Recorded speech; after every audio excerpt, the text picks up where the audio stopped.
Alors là les amis, nous sommes devant l'église Notre-Dame. Je vais aller l'explorer, je vais vous montrer tous les petits détails de cette église et je vais vous raconter cette histoire. C'est parti.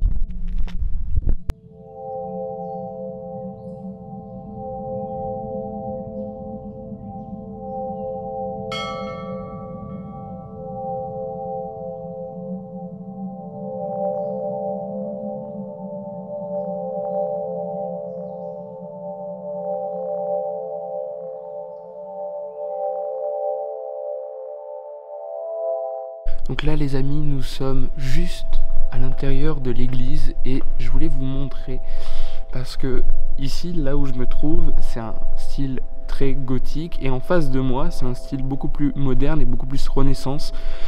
D'ailleurs, on voit tous les agrandissements qui ont été faits. Là, ici, on ne le voit pas très bien, je pense en vidéo, mais je m'en suis rendu compte sur mes photos. La perspective n'est absolument pas droite et donc c'est certainement dû aux agrandissements. D'ailleurs on le voit là avec la taille des arches et aussi la manière dont ils ont été faits.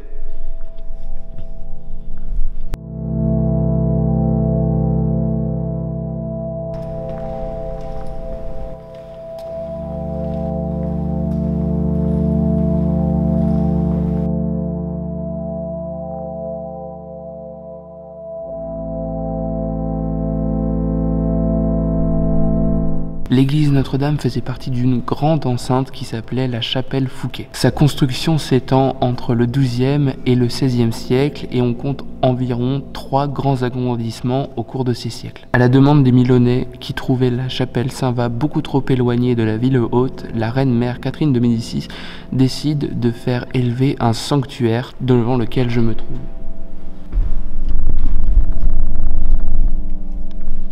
Voilà. C'est cet endroit-là dont je vous parle. Alors on va baisser un peu la lumière, parce qu'il y a beaucoup de lumière.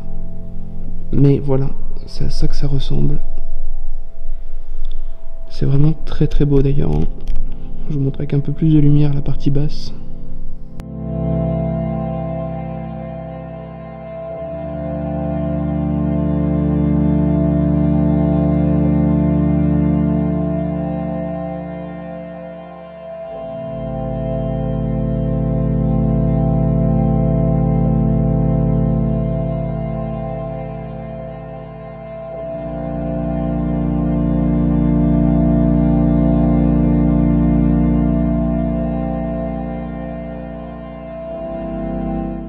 Les amis, je voulais juste vous dire quelque chose concernant la visite de cet endroit.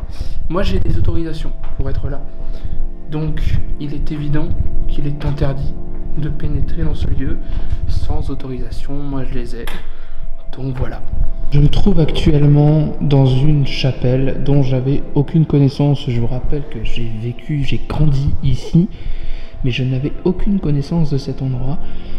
Et il semblerait que les rois, enfin c'est même pas il semblerait, c'est même sûr, les rois passaient ici lorsqu'ils venaient se faire couronner à Reims et ils venaient prier dans cette chapelle qui a d'abord été appelée la chapelle de Médicis, mais qui est en fait la chapelle des rois.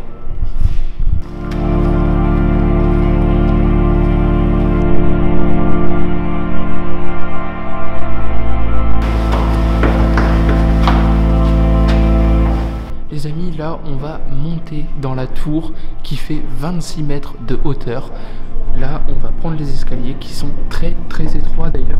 Faut pas être claustro pour venir là-dedans, mais ils sont très étroits et en plus il y a certaines marches qui ont des trous. Je vous les montrerai juste après. Voilà. Ici il y a l'orgue et là on voit la rosace qui se reflète. Voilà, je trouve ça vraiment stylé. L'architecture de l'endroit est vraiment incroyable, hein. Alors là les amis, je suis au niveau de l'orgue. Je suis juste au-dessus de la nef, du cœur de l'église. Et je voulais vous raconter quelques petites histoires concernant cette église. Le 22 décembre 1639, Jean Racine fut baptisé. Et donc c'est l'une des fiertés de la Ferté-Milon. Il a grandi ici jusque ses 11 ans à peu près. Et il est ensuite parti, mais il a grandi ici à la Ferté-Milon. C'est une petite histoire que je voulais vous raconter. Il y a également Jean de La Fontaine qui s'est marié ici en 1647 avec Marie Ricard, à l'époque âgée de 14 ans et demi. Alors à l'époque, oui, ils avaient une conception assez différente du mariage que nous, mais voilà, l'amour n'a pas d'âge après tout. Il y avait également un cimetière qui entourait l'église à l'époque.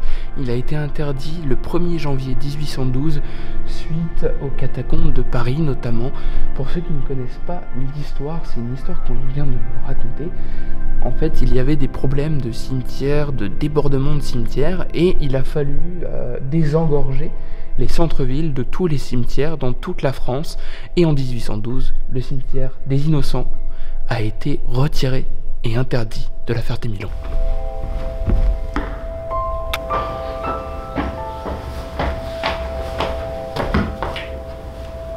Les amis, on va se diriger dans la tour, donc on va monter, on va ouvrir cette porte et c'est parti.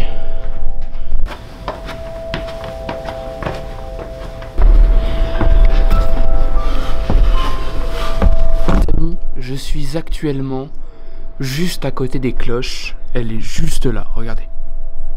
Voilà, je suis actuellement vraiment à l'endroit où normalement un être lambda ne peut pas venir, soyons bien d'accord, mais on voit absolument tout. Et je trouve ça vraiment très très beau, très très classe. On voit même un petit peu la ville, mais là vous avez beaucoup de lumière, donc je sais pas si vous verrez correctement, mais on voit vraiment absolument tout ce qui se passe. Et justement, il y a l'une des cloches là qui vient de sonner. Malheureusement, j'ai pas pu vous la montrer en action, mais je crois que c'est l'une qui est en haut là-bas. Mais vraiment, je me sens très chanceux d'être ici.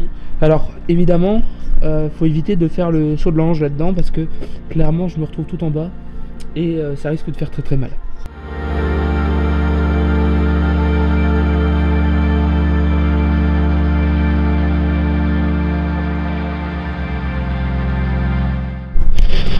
Vous voyez pas bien, je pense, mais il y a un trou et on retrouve toutes les marches en dessous. J'avais grave peur de mettre mon pied là-dedans sans le vouloir en même temps, mais ça va.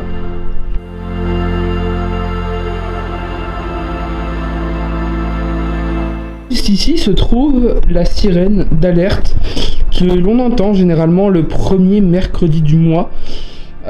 Dans les villes où ils font des tests surtout.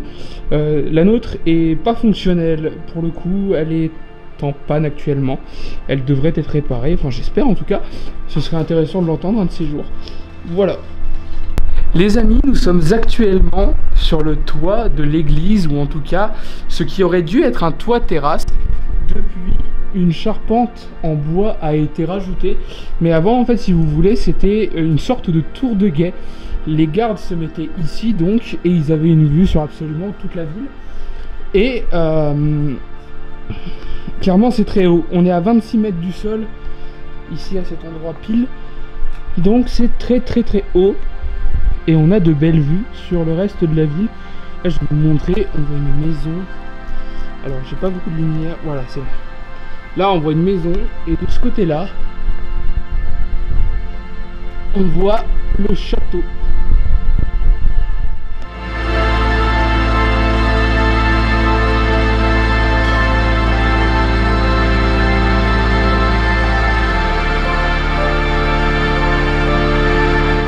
Je viens juste de terminer le tournage dans l'église et j'espère vraiment que la vidéo vous a plu. J'ai essayé de vous amener le plus possible avec moi pour vous montrer comment l'architecture était faite et surtout l'histoire du lieu.